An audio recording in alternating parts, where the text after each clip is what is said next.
Ag Tire Talks, Driving Yield Through Tire Technology, sponsored by Michelin Agriculture.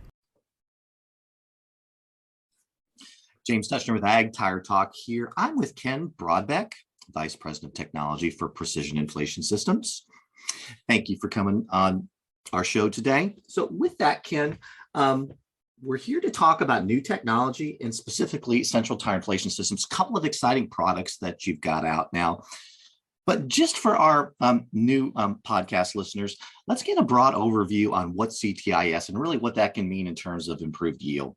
And let's talk about a contribution, a specific one that you had, the 24-row planter with a Deere 8R affixed to it. Normal growers doing 26 PSI, and you can get them down to single digits. Now I leave it to you. Yeah, James, thanks very much for the opportunity. What a lot of farmers are doing, they get bigger, the machinery gets bigger, it gets heavier. And the planters today, especially as a good example, is the 24-row front fold that it folds up in a very nice little semi-trailer. And in fact, they do use semi-truck tires in the back of the tractor or back of the planter. And the tractor itself actually has to have 26, 30 PSI in the back axle to carry that load. When they go down the road, it works very well. Trouble is when they get to the field, they can't deflate the tires because the load disappears, reduces significantly when the planter unfolds and goes in the ground. So then they're planting their crops in what we now call pinch rows or compaction, where the wheel tracks go with these high pressures, which are unnecessary. And our systems allow the customer then to adjust and tune the inflation pressure in the tires to the optimum, both for the road and for the field. And when you do that, we've got some very good data from last year with this new system we're going to talk about in a minute, where they can actually see a 2 to 4 bushel increase in a very dry year in the actual yield. The wheel tracks become less of a problem, or basically yield just about like the tire track, the corn, where there's no wheel tracks. Very good synopsis. So let's first talk about just the number of U.S. producers that are not using CTIS and really at those max inflation pressures. You know, typically I'm seeing mid 20s because they have to run at worst case scenarios, right? So correct. What percentage of producers right now are just doing it the old-fashioned way, running those high pressures, in your opinion? Oh, probably the vast majority, probably 60, 70%. You have another 20% who, or 30% who say, well, I'll go somewhere in between. I know I'm a little heavy on the road. I'll go slower. Sure, they will in the spring of the year. They don't. But they basically trust that the tire is going to be able to survive. And if they hurt it, it won't get any worse. And the challenge is always that one thing about a tire, once you hurt and damage it, it never heals like a person. So you have to be cognizant of that and be careful that you don't run your tires underinflated. And I'm sure there are a lot of people who are running their tires lower than they should for the row, and they're running the risk of failing a tire. And probably the worst time I can think of for failing a tire and having a machine down, especially at planters in springtime. So we give them the ability to make the tractor perform better on both the road and field, where it should be with a proper pressure, and pretty much assure the customer they're not going to ruin a tire. You know, that's a good synopsis. And just to be clear, Ag Tire Talk and Precision Inflation, we always recommend that if you don't have a CTIS, you prepare for worst case, the heaviest load and the highest speed, right? So you don't run the hazard of having, say, a blowout or have a tire failure. So just to be very clear on sure. That particular point. So let's talk through. So, okay, so in that particular example, you had a 26 PSI running on a 480 8050. You were able, with CTIS coupled with VF technology, very high flexion. Of course, we've got synopsises on that on the blog if you're not familiar with that, to get down to mid single digits to the 8 PSI point. So with that being said, like, what kind of percentage in reduction of soil compaction are we talking about just by changing those inflation pressures, Ken? Sure. I can give you an example from our customer that was using this new system for their John Deere NT planter.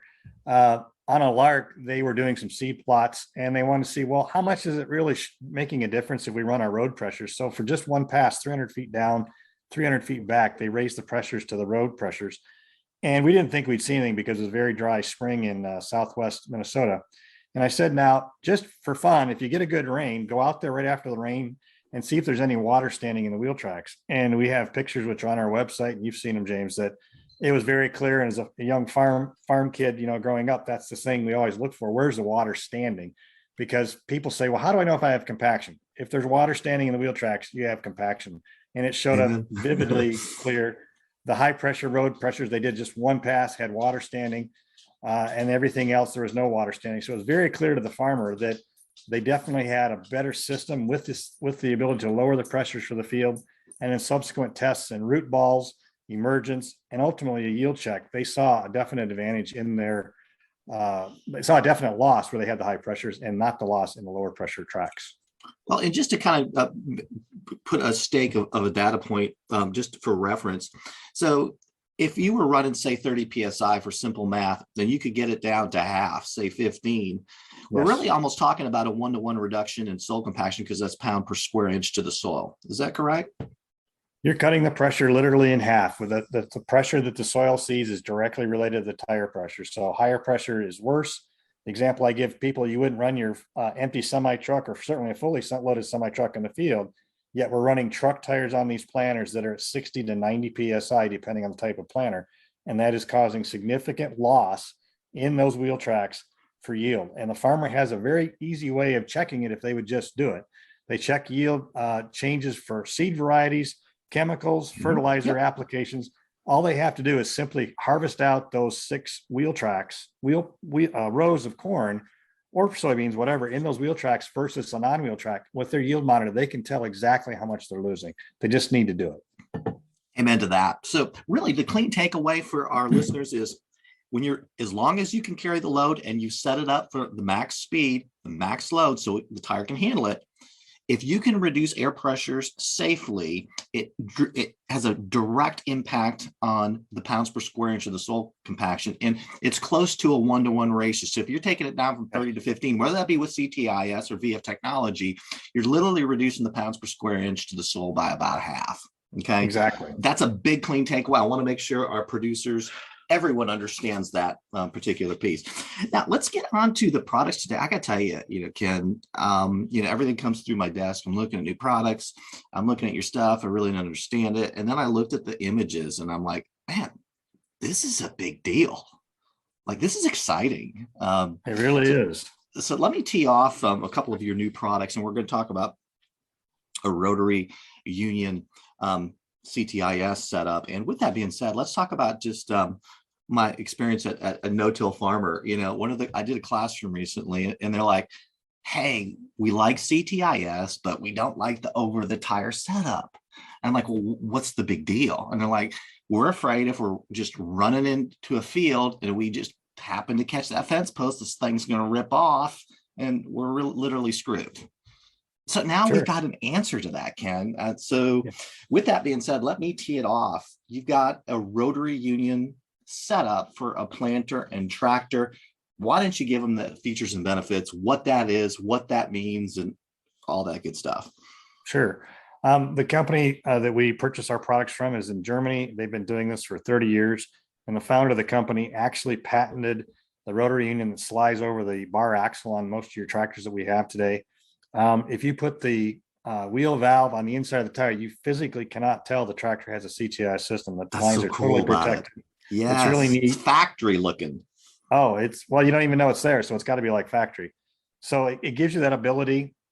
And then on the NT planters, just last year, we convinced them that the NT planters, John Deere's, it's probably one of the more popular tractors out in the marketplace, is something that's in need of it, because we have farmers who are buying, $40,000, $50,000 rubber tracks to get rid of soil compaction. They know they have an issue.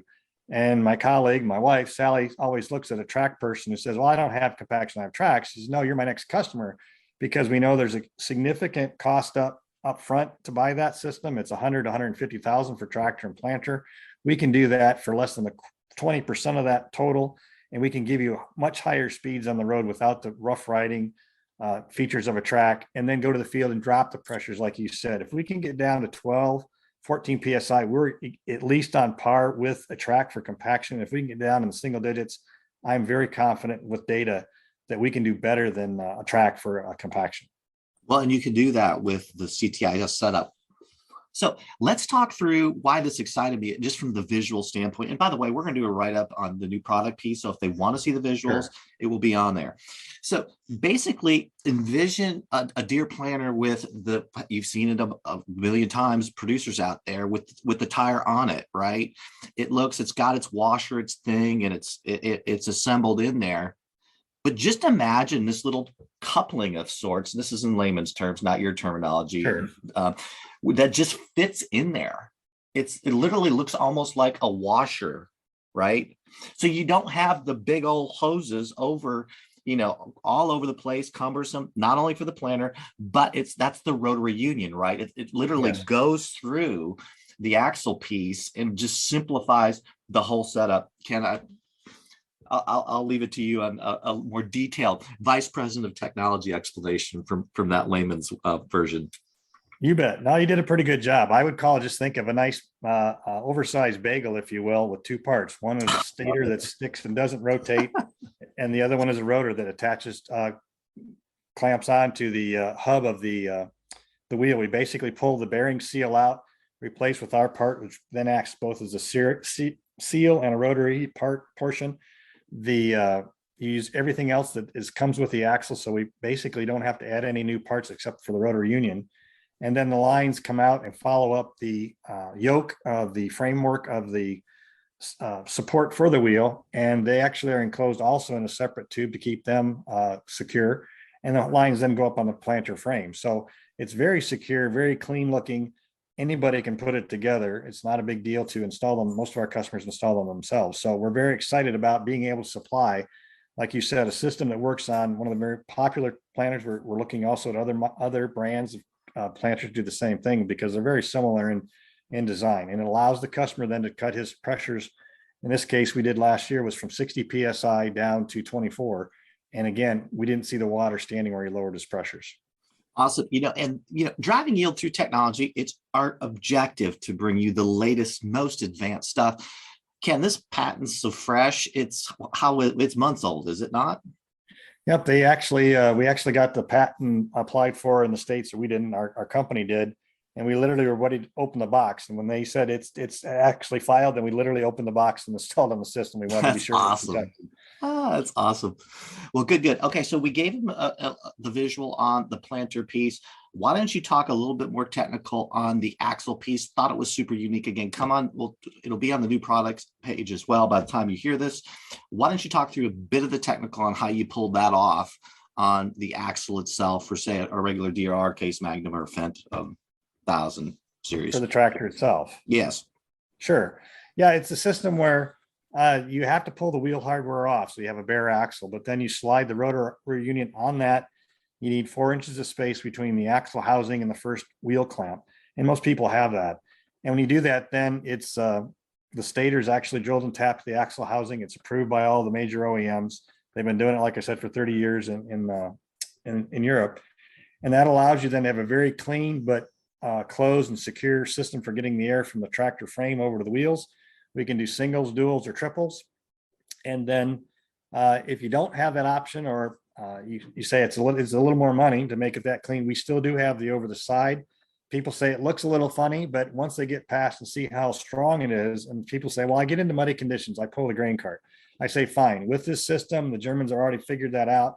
You can literally unsnap the 2 hoses, park them up on the fender. It takes all of less than a minute per corner, and go play in the mud, play in the corn stalks. When you're all done, ready to leave the field, simply snap them back in, change your air pressures, and head down the road. It's very secure. It's very simple, and it still gives you the performance that you desire for low pressures in the field and higher pressures for the road. Yeah, when I looked at that thing, Ken, just from a visual standpoint, I'm like, okay, now that thing's engineered well. I mean, he really was thought through incredibly thoroughly. Yes. So with that being said, you now have the technical piece, right? We now have a solution that allows you to go and not have that worry about, oh, maybe it'll hang up with the over the wheel system. Brand new system. It looks factory by all means. Now, if they want some more information, obviously they can go on precisioninflation.com. Yes. If you're on Ag Tire Talk, the very first advertisement that comes up on the homepage, You just click through to that. And Ken, I'm going to compliment you now because we've known each other for a lot of years.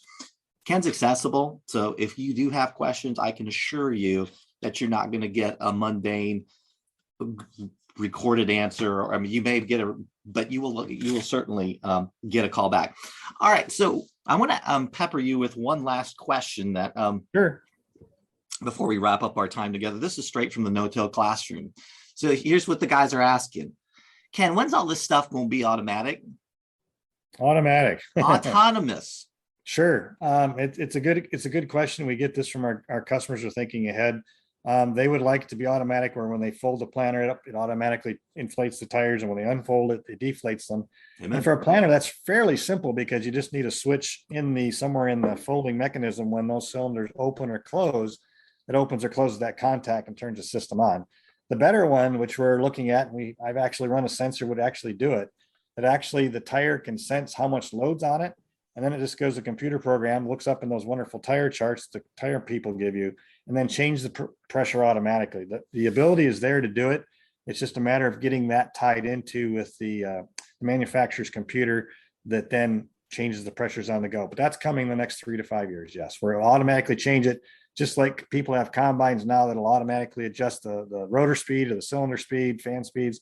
We're getting where that will be automated, just like when you set your house thermostat to 72 degrees, it will keep it there all day long.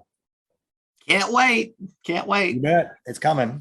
Well, it's one of my favorite podcast recordings with you, Ken. Was so thrilled to see that new technology and being on the cutting edge and getting something so fresh that the patent's only months old to talk about. So with that being said, any closing thoughts, Ken? Oh, just that again, just to encourage the farmers that they do yield checks on a lot of their seed types, like we say. Actually, they have the ability to check it with their combines, harvest out the wheel tracks versus non-wheel tracks, and actually get a measurement on your own field. In a good field, quote, however that is, in a field that has some severe compaction, and actually prove to yourself how much you're losing. And we can get rid of that loss for you and make your field almost 100% all the way across without the pinch row effect. Excellent. Thank you so much, Ken. You're welcome, James. Thanks for the opportunity.